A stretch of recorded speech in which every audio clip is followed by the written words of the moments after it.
All glories to Srila Prabhupada.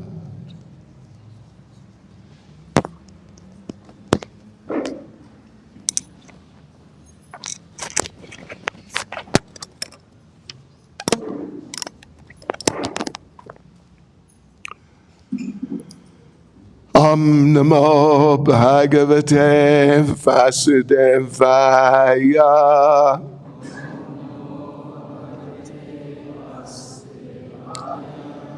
Om Namo Bhagavate Vasudevaya.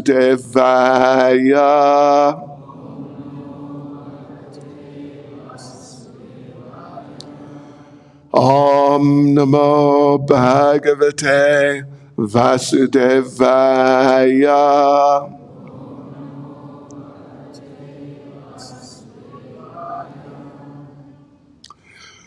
So welcome everyone to our Sunday program for today. And as was announced, we are going to discuss today about an occasion called Bhadra Purnima. Bhadra is the name of a month, of a lunar month, and Purnima means the full moon day, in this case Bhadra Purnima of the month of Bhadra. That's coming up on the 29th. So in just a couple of weeks or slightly more is the Bhadra Purnima. And of course in Krishna consciousness we have many auspicious and wonderful occasions, very joyful occasions. And Bhadra Purnima is one of them. Of course, as I think every one of us knows very well, the last few days, at least particularly Thursday and Friday, they were very special days. Sri Krishna Janmastami, the appearance day of Lord Krishna himself. And then the following day, Friday, was Srila Prabhupada's Vyasa Puja. Srila Prabhupada is our founder Acharya, most special person in our line, actually, at least more or less since the time of Lord Chaitanya 500 or so years ago. He brought Krishna consciousness to the world. So those were two big festival occasions. And as sometimes happens after big festivals, some devotees feel a little, you could say, festivaled out. And they need to take a breather. So maybe today there's not quite so many of yourselves here as usual, but anyway, that's all right. So so this occasion's coming up on the 29th, 2.5 weeks ago, is it? I mean, ahead, almost 3 weeks from now. And the specialness is that, of course, we're going to read about it, but just to introduce the idea, is that on that day, if anyone makes a gift of a set of books, great scriptures from the Vedic tradition, from the Krishna conscious tradition. In fact, there is a set right here. And on the altar, there's another set are very important, not just very, but actually most important of all of the Vedic literatures, all of our literatures, Srimad Bhagavatam. You can see it here, it's 18 volumes, but unlike in the general case with books, I mean, we've all read books, we all have books at home. But this book, well, here, what you see on the table and if you can see all the different volumes here and there on the altar, it's one book. This is one book. Here's another copy of the same book, but in 18 volumes, and each volume is up to 1,000 pages. I think between about 400 in the case of the very short volumes, up to 1,000 pages. So that's quite a book. That is a major book. But this book is not just very important, it's uniquely important, in fact, because it is the last of the Vedic literatures. The Vedic literatures are the topmost of all scriptural literatures, of all literatures of any type, because they are elaborating at great length.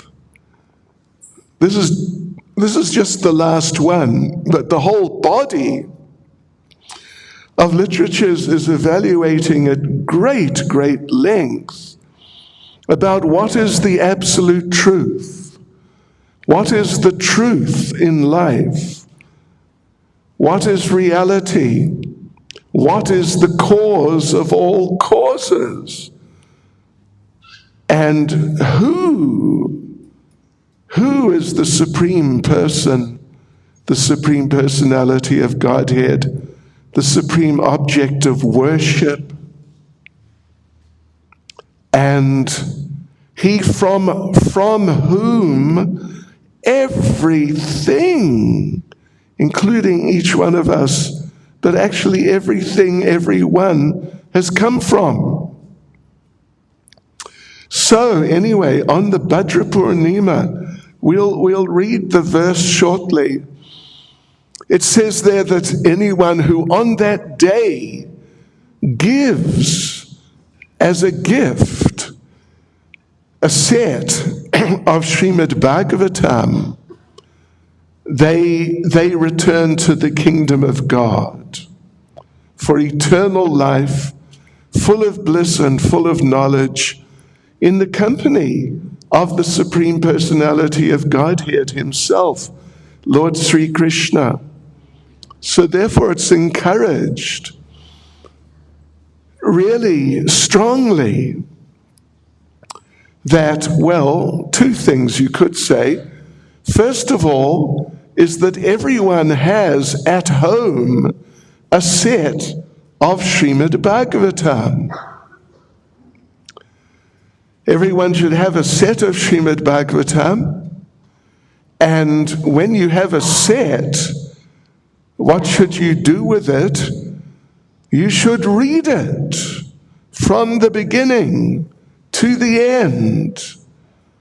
And when you have come to the end, I must admit it is quite a project, quite a mission to read the book, because I don't know how many thousands of pages it is, but I think it's more than 10. I would imagine more than 10. We should add them up, actually. So you really feel you read something. You come out at the other end of that and you think, wow, sure, I really went somewhere there. But what should you do when you've read it and completed the reading? Well, should read it again. And then again. And we should live in it, actually, because it is the supreme literature. So anyway, so we should have a set ourselves. We should have a set ourselves. But then also what I was saying, what the verse itself says, is that on that day, this day coming up in almost 2 weeks, what it sounds like it's going to be, is it Friday in almost 3 weeks from now? Anyway, whatever it is, we should give a set as a gift to some suitable person. Preferably not someone who's just going to put it on their bookshelf and just sort of leave it there, but someone who will appreciate it and then make use of it and read it themselves. And that is considered to be really the greatest gift that one can give someone. Generally, we give as gifts. We give things to people who are dear to us, people who mean something to us. So we should do like that. So please meditate on that. And at the moment, in this Krishna consciousness movement all around the world, there is what we call a marathon on. Marathons in Krishna consciousness doesn't mean you run from here to Peter Maritzburg or Peter Maritzburg to here, or 26 miles, whatever it is, that sort of marathon. But in Krishna consciousness, a marathon, we've sort of adopted and adapted the term that a marathon means we make an extended effort over a period of some time, some days or even weeks sometimes, to distribute as many of these wonderful literatures of Srila Prabhupada as possible. So in this case, this is the Bhadra Purnima Marathon, where we're trying all over the world to distribute as many sets of Srimad Bhagavatam as we can. And offhand, I'm not sure what the target is for the whole world. Oh, you would know. What is it?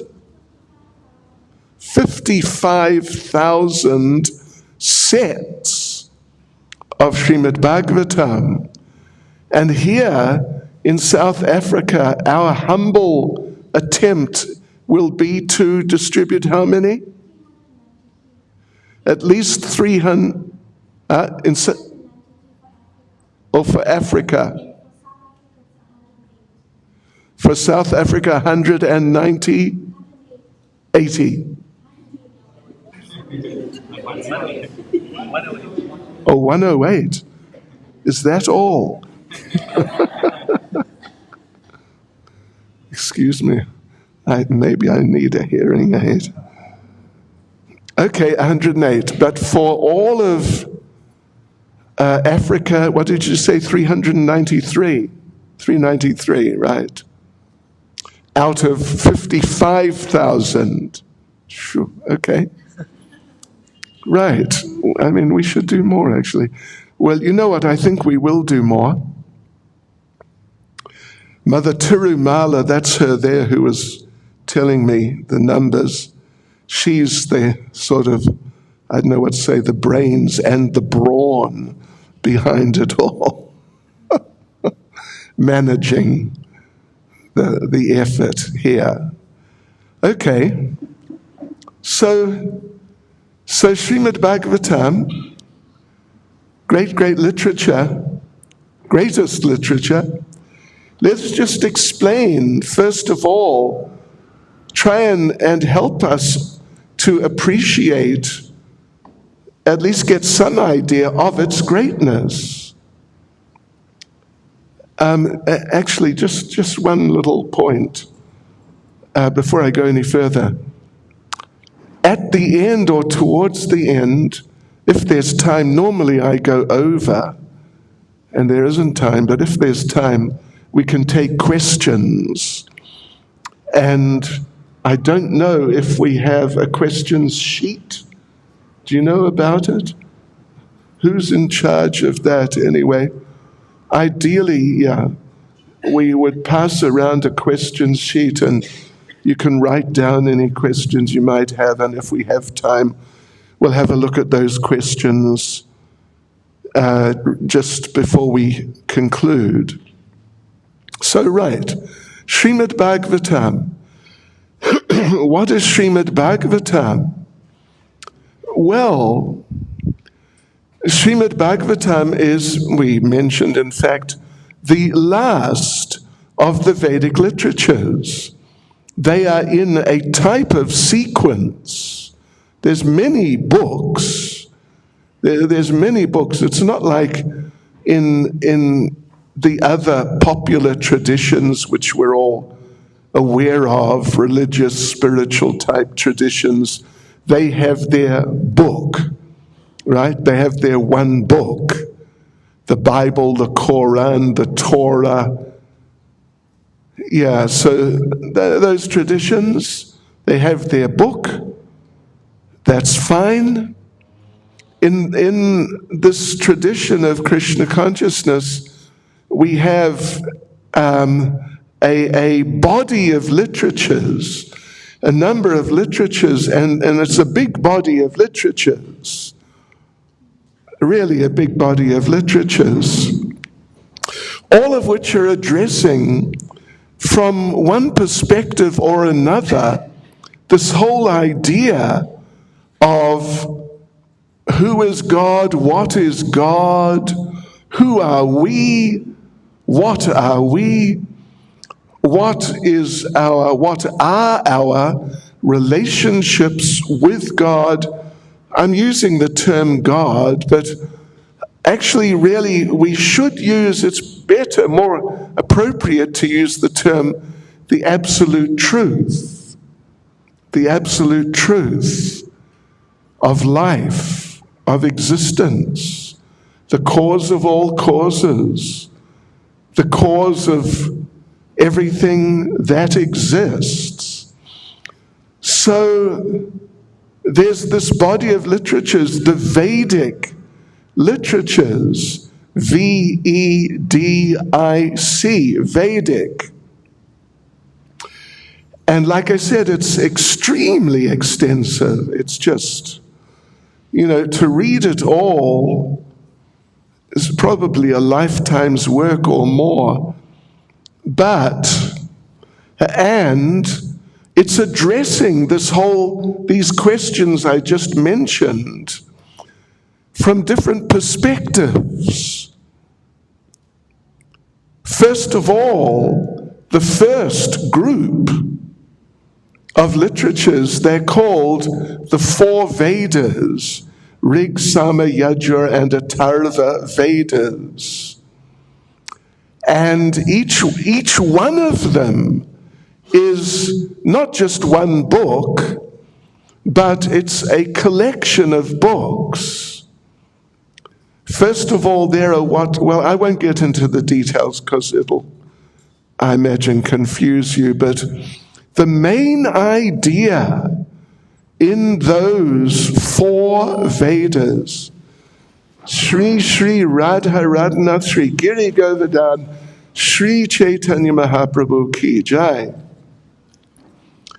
The main idea throughout those four is that they are explaining how a person who is basically a materialist, just an ordinary person who doesn't really know what's what, they've just been born in this world and they're surrounded by the world, and they have feelings like, we want to be happy in this world.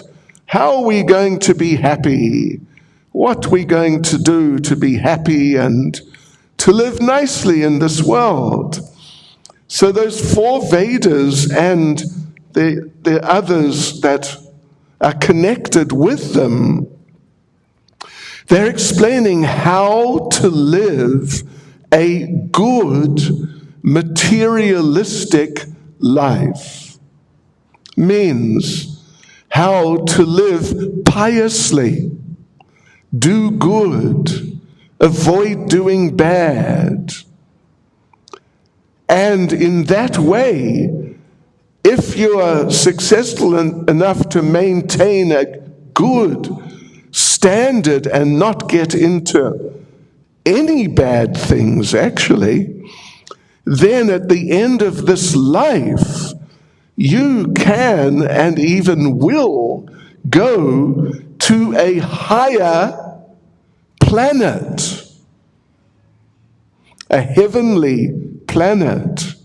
Yes, because an underlying, one of the most, along with who's God and who are we, one of the other most foundational underlying themes is that we are all eternal. God is the supreme eternal, but we're also eternal.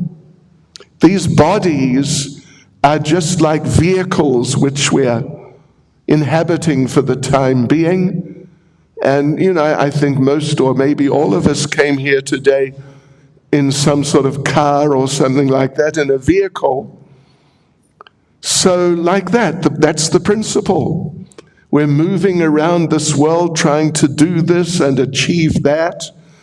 Material things, make money, have a family and all of that. We're trying to do these things, and we're living within these bodies. We are eternal, but the bodies are temporary. Right. So, in other words, the four Vedas and their what we call corollaries are explaining how to live a pious life and how to perform even systems of worship of higher entities who are inhabiting the higher planets, heavenly planets we mentioned, how to worship them, get their mercy and their help along with our piety. It's like a recipe. Next life, we can live in the heavenly planets and enjoy life far more than we can do here, than is even possible, no matter how pious you are. So that's there. Materialistic religion. Materialistic religion. Just like, anyway, I think that gives a basic idea. Materialistic religion. Approaching God and other representatives of God, like we call them demigods, or in Sanskrit, devas and devis, approaching them for some mercy, living piously to be elevated to higher planets in the material world, where we will enjoy much more and we will live much, much longer than we live here. So that's the four Vedas. Then, connected with the four Vedas, then there are other literatures which specify how to, different sort of sciences like Vedic medicine. It's very popular nowadays, Ayurveda. It's Vedic. It's an ancient science of medicine, but it's connected with the Vedic literatures, and it's how to maintain your health when you're living this pious, materialistic, religious life. And other sciences there, those literatures explaining other sciences which are connected with living a pious, materialistic life. Then, devotees and friends, I hope you're with me. I think you should be. What comes next in the Vedic literatures is another quite separate grouping of literatures. They're separate even to the point that the language used is slightly different. It's Sanskrit. The Vedic literatures, the four Vedas I just mentioned, They're written in Sanskrit. This next group of languages is also written in Sanskrit, but a slightly simpler form.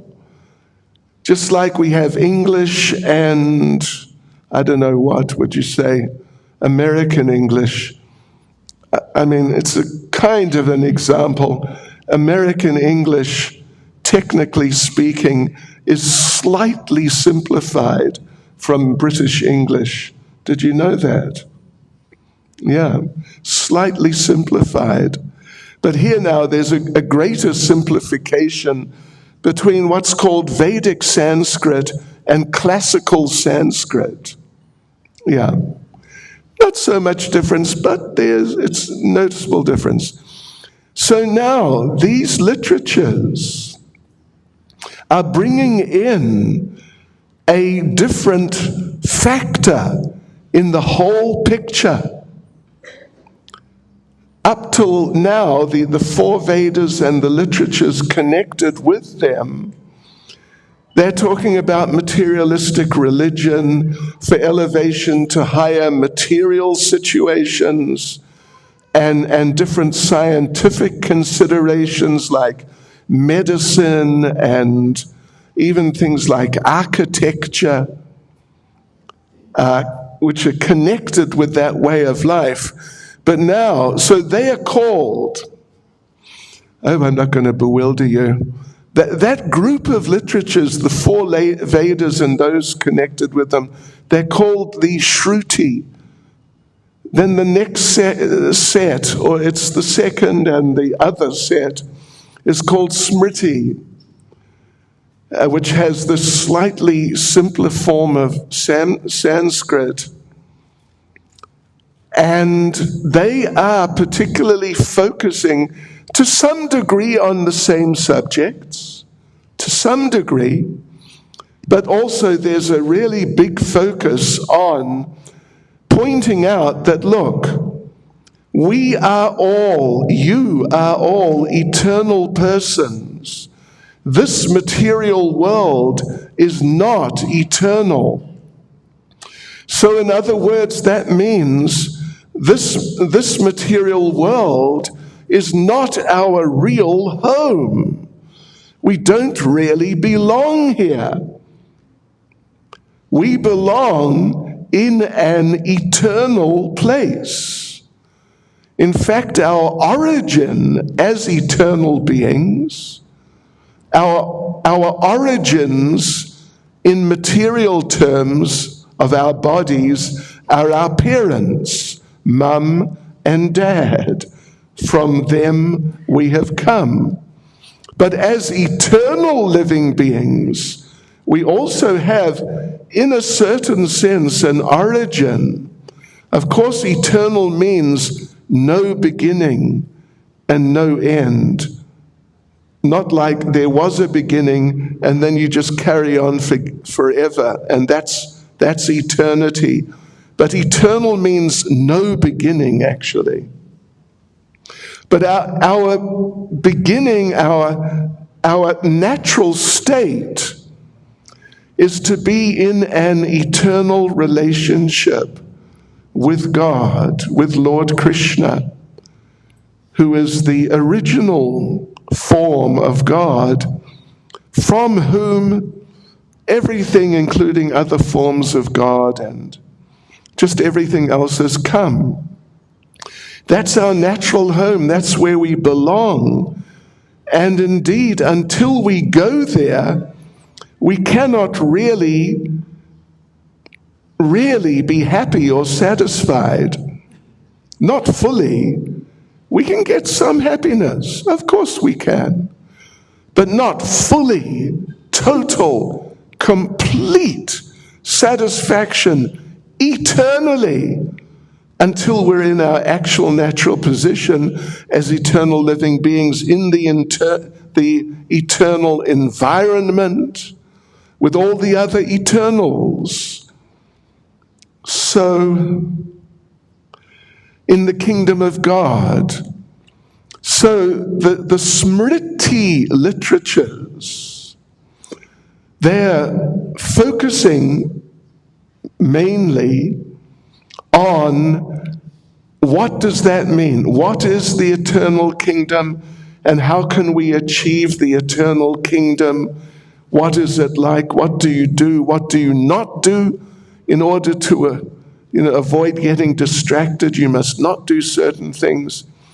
But how should you live so that at the end of this life, instead of just going to a better temporary place where you may live a lot longer, but still it's temporary, but you can actually go to the kingdom of God, and there's eternal life full of bliss and full of knowledge in the company face to face of Lord Krishna, God, the Supreme Being, who is the absolute truth.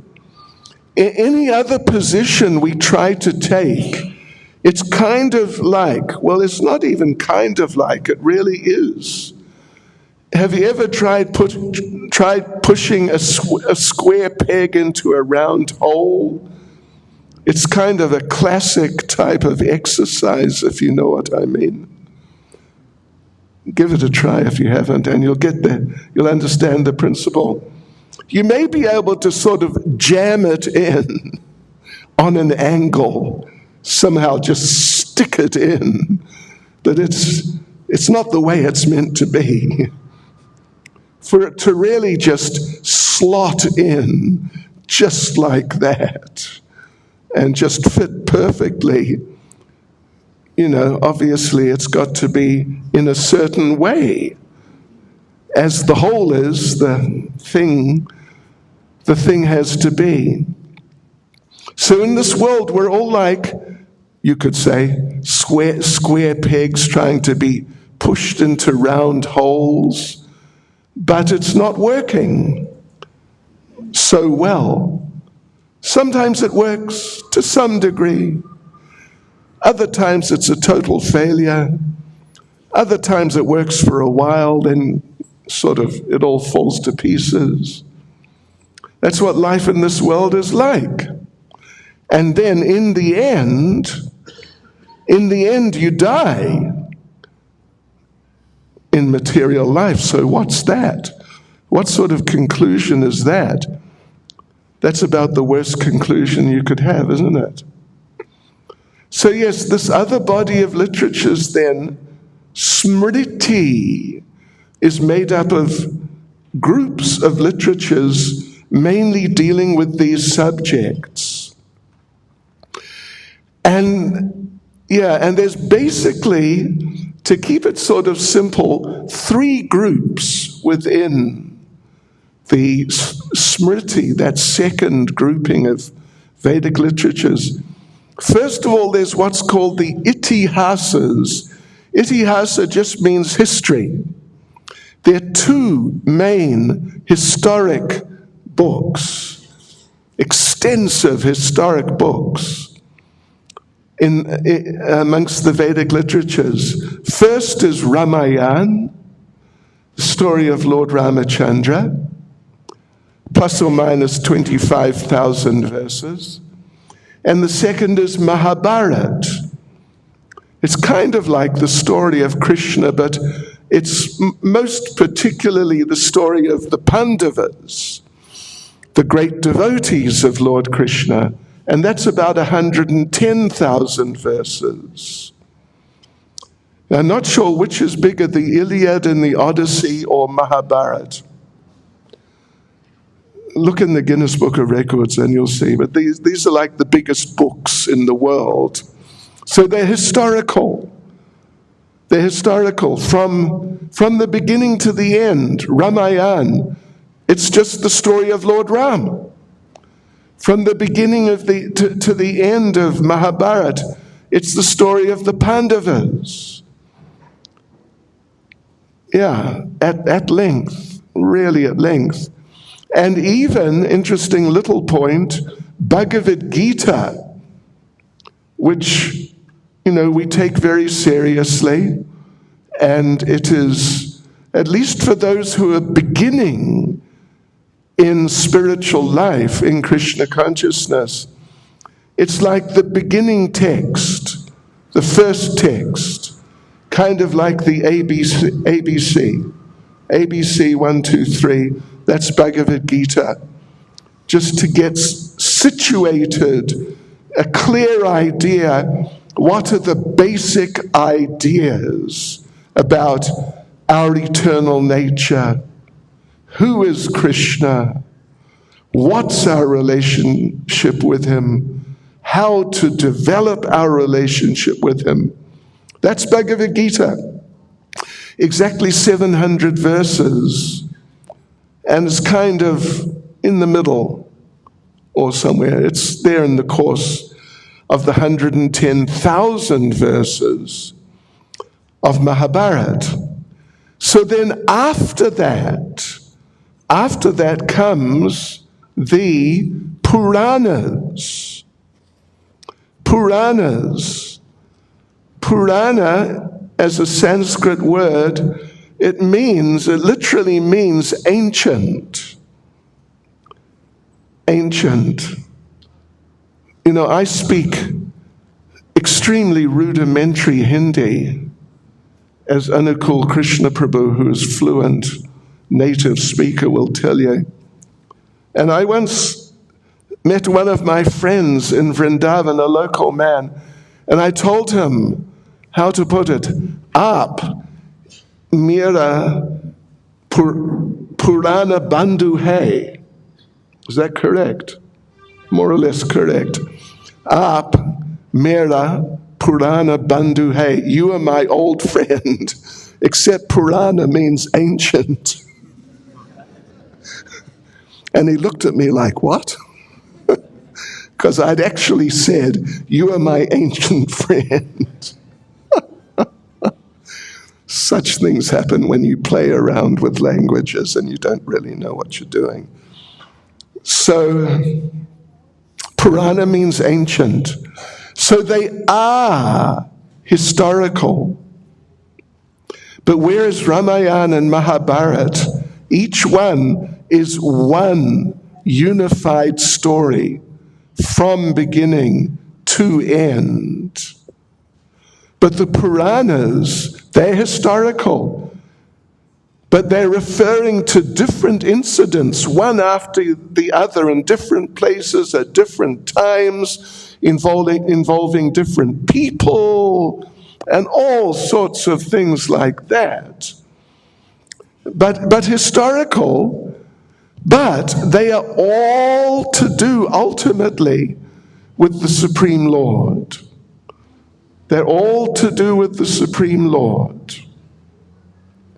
And in most cases, they're telling stories, not just stories, but histories of great devotees and their relationships with different forms of the Lord. Yeah. So those literatures then, they are really on a higher level because they're aiming, the goal is to connect us with God, not just that we live piously and we worship demigods, the controllers of the material world, then we go to heavenly planets in the material world and we live long lives enjoying material existence in the heavenly planets. Not like that. These Smriti literatures, they're focusing on, let's get out of the material world and go to the kingdom of God. And looking at it in extreme detail in so many ways. It's amazing, actually. So, yes, now, the person who compiled all these literatures, his name is Vyasadeva. Vyasadeva. He compiled all of them, plus or minus 5,000 years ago. And when he had compiled all of them, then he thought, right, now I must draw the conclusions out, make a final conclusion summary. What is the message, the final message of this whole massive presentation? So he did that. And that's a separate book. It's a third category here in the Smriti. First is Itihasa, just the straight histories. Second is the Puranas. Now we come to the third one. It's called Vedanta Sutra or Brahma Sutra. And it's philosophical. That's what it is. No stories, hardly, practically. Just explanations in detail about life. What is life? What is the soul? What is the super soul, the supreme soul? All these things in intensely philosophical language, like highly intellectualized language, and it's complicated. You know, if you're on Facebook, sometimes when you say, they ask, are you in a relationship? Then one of the choices is, it's complicated. Yes, no, it's complicated. So this is so complicated that it is beyond the intellectual capacity of practically, certainly a normal human being. Yeah. So, but he did it, Vyasadeva, as a conclusion. In fact, Vedanta Sutra means verse or verses. So it's a whole lot of verses, but sutras, they're short verses, like one-line verses. If you've looked in Bhagavad Gita, you would see there's so many verses in Sanskrit, but they're generally 4-line verses. This Vedanta Sutra is in sutras, which means like mini verses, just one line. And you got to figure things out. But it's too much, actually. So after he had done that, you know, he concluded the study of all knowledge of life, all knowledge of God, and anything to do with God. And I mean, everything has something to do with God. So it's like this all-encompassing, the Vedic literatures. So by the time he concluded that, he felt, I should be satisfied. I should be happy. I have come to the conclusion of knowledge, of life, perfection of knowledge. I should be happy. Unfortunately, he was not happy. He was quite frustrated.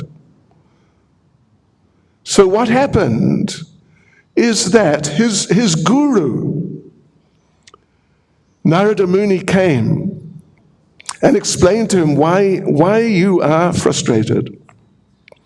The reason you're frustrated is because you have not clearly enough spelt out what is the relationship that everyone has with Krishna. Now, you've talked about it. You've talked about it a lot, but you haven't really defined it in exact terms, precise terms, in depth. You haven't defined it. Therefore, you're not satisfied. So he told him, now what you do, you compile Srimad Bhagavatam. Yes. And when you do it, you really just make it elaborately so clear. Krishna. Who is Krishna? Who are we? What's our relationship with Krishna? So he did that. And that's Srimad Bhagavatam. Even though the other Puranas and various other literatures we mentioned, they talk about these things, but not like Srimad Bhagavatam. Not like Srimad Bhagavatam.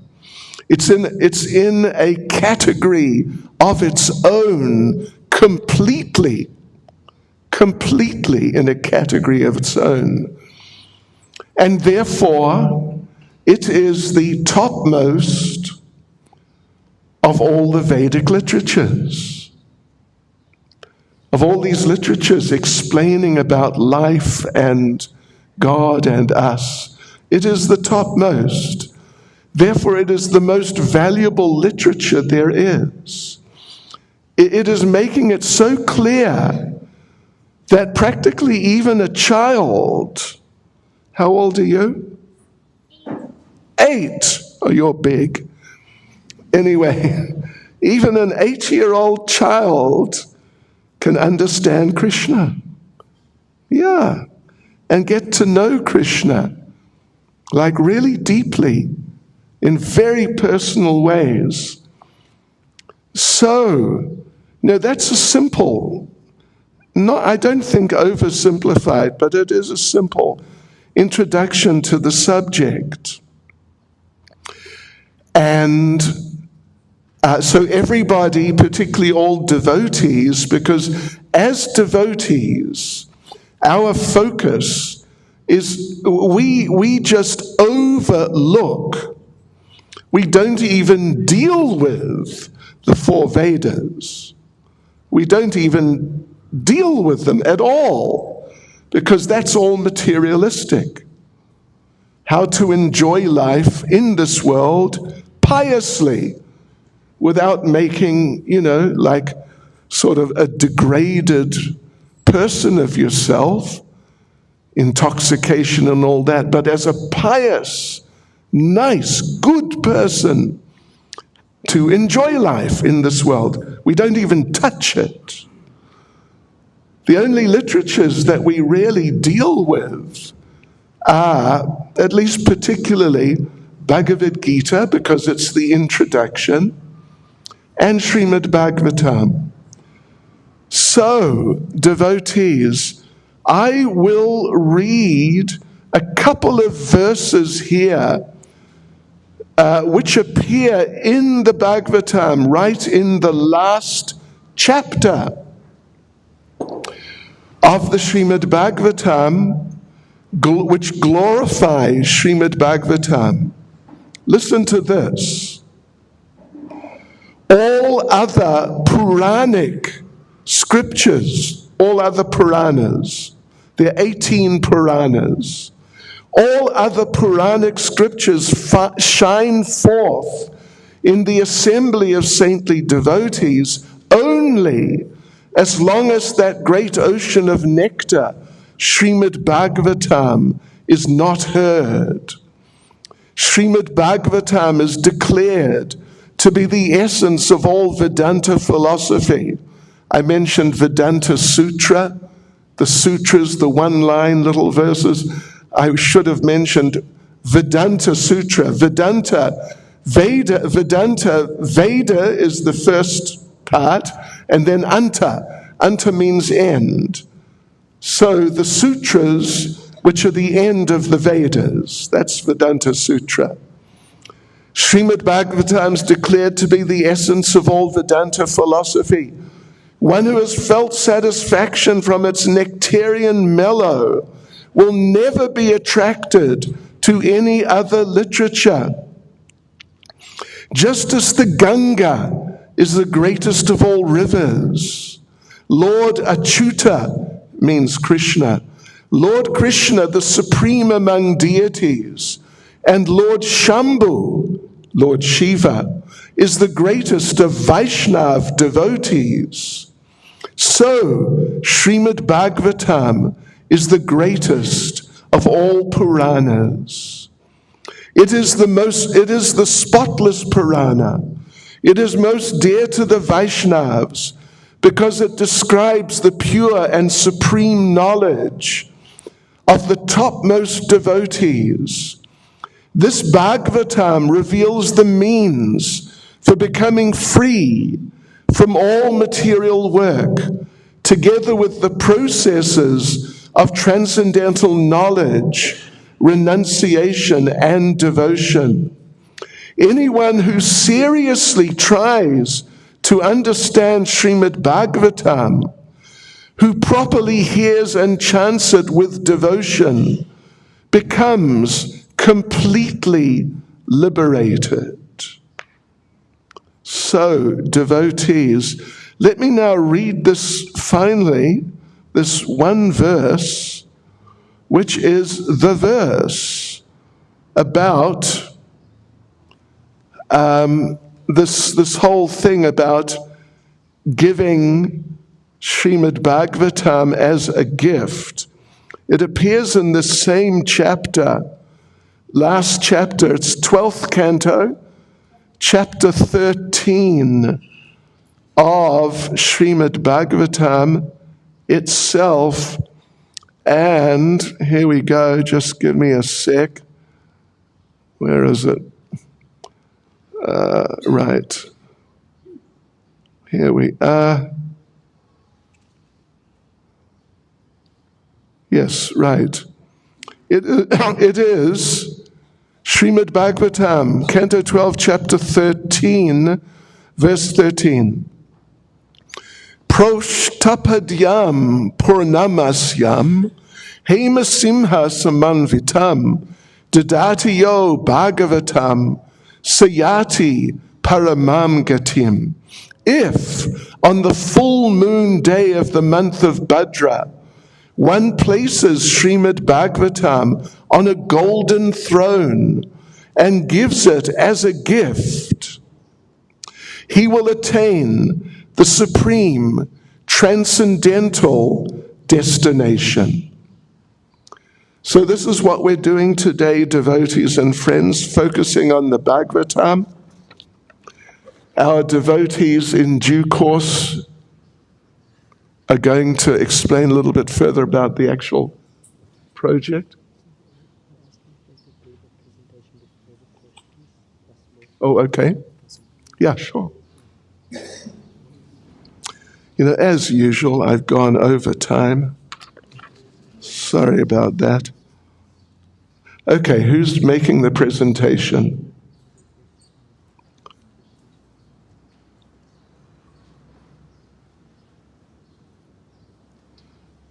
Here's a mic. Thank you, Maharaj, for the enlightening class and enlightening us on Bhadra Purnima. His Holiness Bhakti Chaitanya Swami Maharaj. So we will have some information to share with you, and for this presentation, we call upon her Grace Tirumala Devidasi from the Bhaktivedanta Book Trust, and her Grace Priyakeshwari Devidasi from Sri Sri Radharani's Sankirtan Office. Hare Krishna.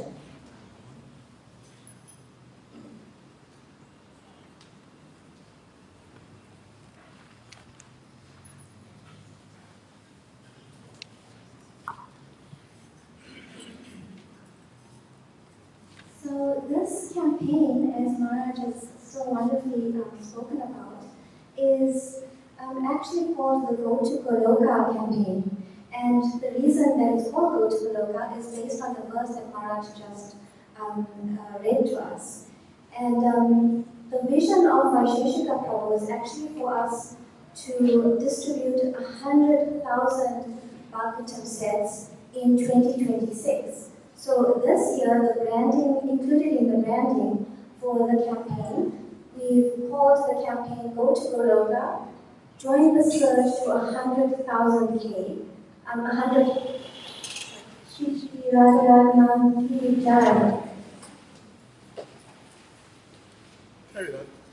So we'd like, obviously we'd like to participate in this campaign, and there's so many ways in which you can be involved. There's a challenge that everybody can participate in.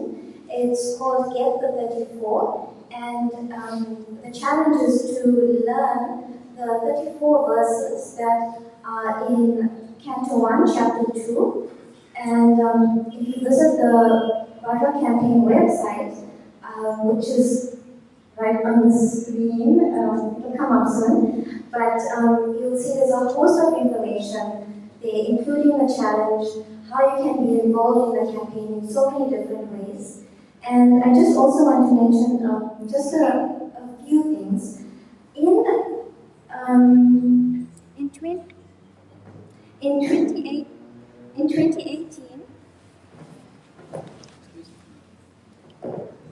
Just a sec.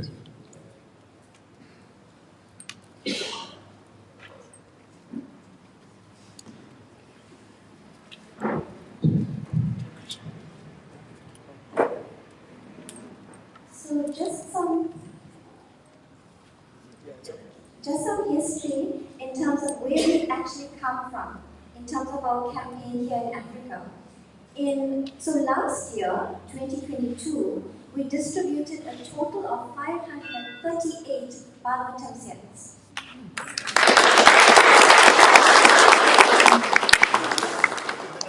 In Africa. And just to put that into context in terms of how far we've come, in 2018, do you want to take a guess of how many Bhagavatam sets we distributed in Africa? 100. No, not 100. No, we distributed only 42, so we've come such a long way. And I also want to mention one more thing. So we've actually got, as of today, we've got 19 days left for the campaign. And in 2020, we distributed 134 sets. In 2021, we distributed 241, but that 241, 135, which was one more than we did the previous year over the whole campaign, we did just on the day of Bhadra Purnima itself. That 135 just in one day. So there's so much potential. And our goal for this year for South Africa is just 108. Last year we actually distributed 127 cents. Sorry, no, 147 cents. So we can really do a lot if we all work together. There's so many ways to be involved in the campaign, and Priya Kishori will speak a bit more about the campaign specifically here at the Sri Radharani Temple. Thank you so much, Durban. Let's give her a round of applause. So, devotees, this is a presentation we put together. Like Durban mentioned, this is the Go to Goloka campaign. We see in one of Srila Prabhupada's lectures, sorry, 1 second. In Srila Prabhupada's request, so sorry, rather on the second slide. Okay, Srila Prabhupada says, I want that every respectable person has a full set of Bhagavatam and Chaitanya Charitamrita in his home. And this is a letter to Alex Bob, Rajavata, Gupta, Rishabdev, in 1977. So this is Srila Prabhupada's request, that everyone has a Srimad Bhagavatam and Chaitanya Charitamrita in their home. At the Sri Radharani Temple, we can see our progress we've made since 2020. Obviously, with His Grace Vipu Chaitanya Prabhu, he really spearheaded the 2020 Go to Goloka campaign. So you can see 69 sets were distributed. However, 2021, 2022, it did dwindle a bit, but I am happy to announce that we are currently on 32 sets that have been distributed for this year. And our goal is 40, but devotees, we know that we can definitely surpass this. So we're going to share a few strategies on how we can all get involved. The benefits of the Go to Goloka campaign, as we've all heard from Maharaj, but there's just a few that I'd like to mention. Having Srimad Bhagavatam in your home is as good as having Krishna, as the Srimad Bhagavatam is a literary incarnation of Krishna. We'd also like to hear from Tirumala about the yagya that will happen. So this, we'll hand over to us shortly. We have home installation.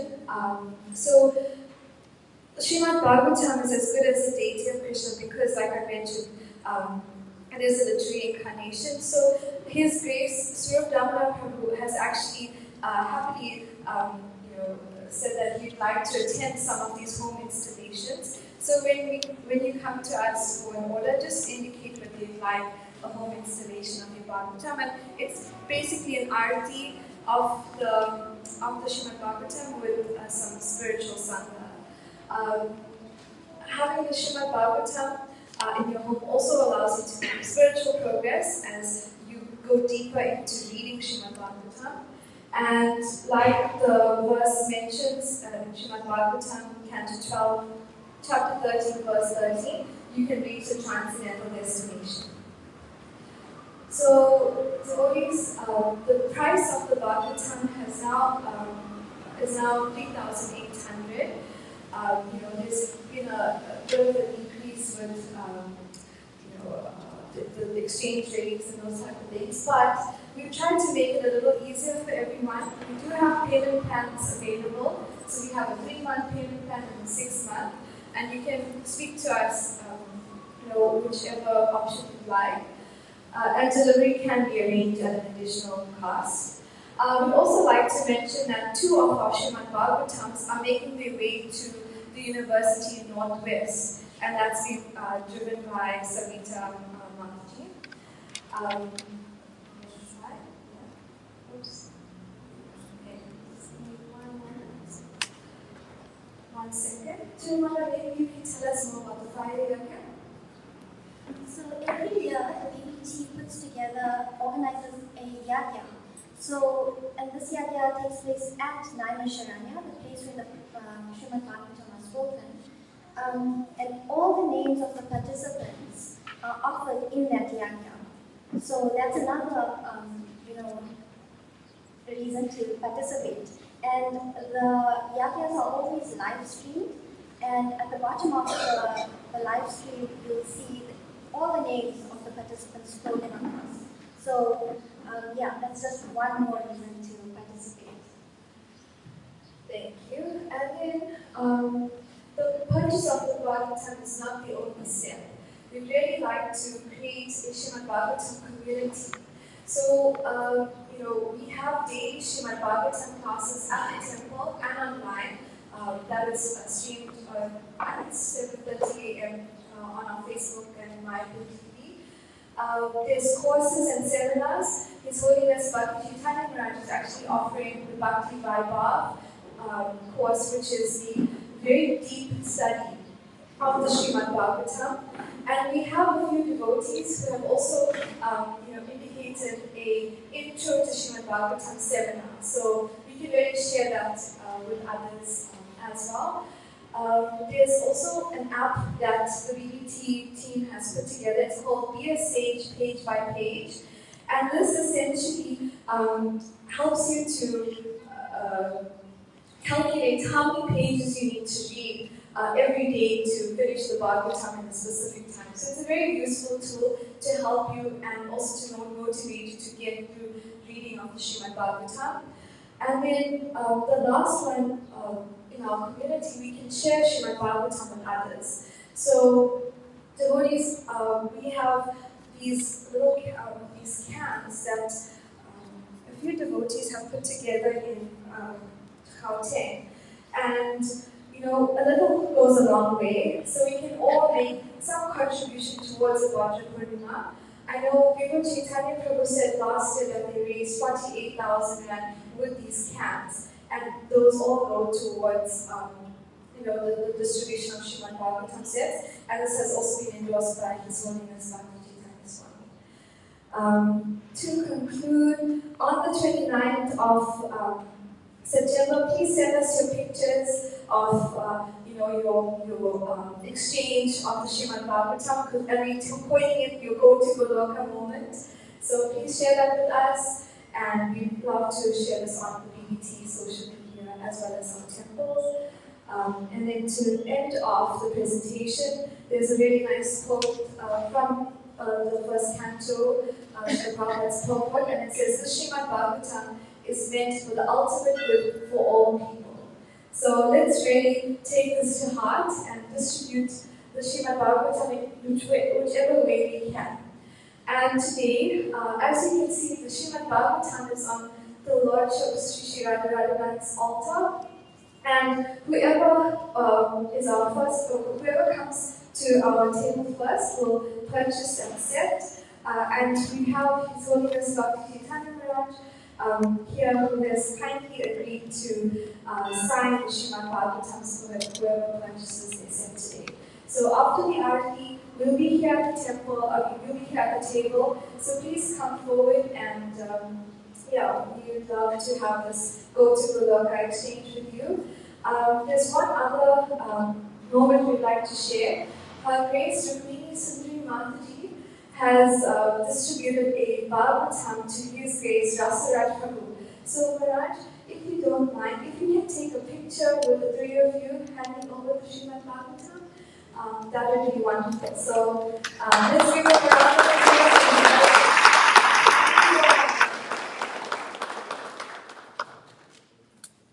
So, what should I do? Maybe we can stand really honored here and Rukmini Sundari Mataji and Rasaraj Prabhu will come through.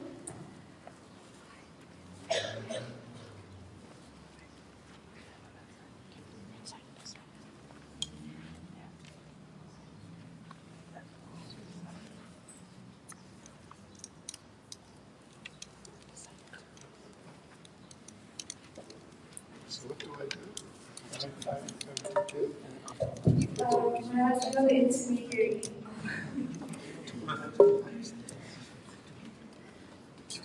And I'm meant to give it, is it?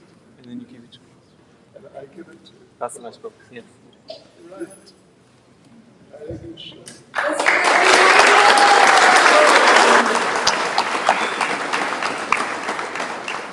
Congratulations.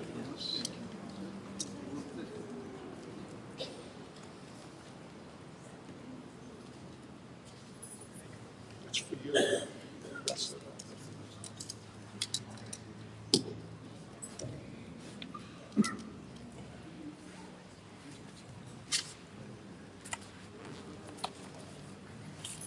Hare Krishna. Thank you, Mataji, for that inspiring presentation. And I'm sure we're all feeling inspired now to be a part of the Go to Goloka campaign.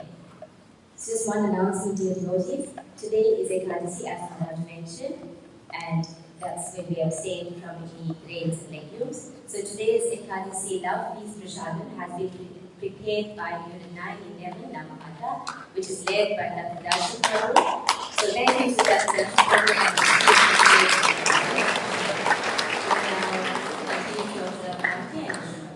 Hare Krishna. Okay, so that's it, yeah? So now we'll have the kirtan. Is it? Or is there anything else?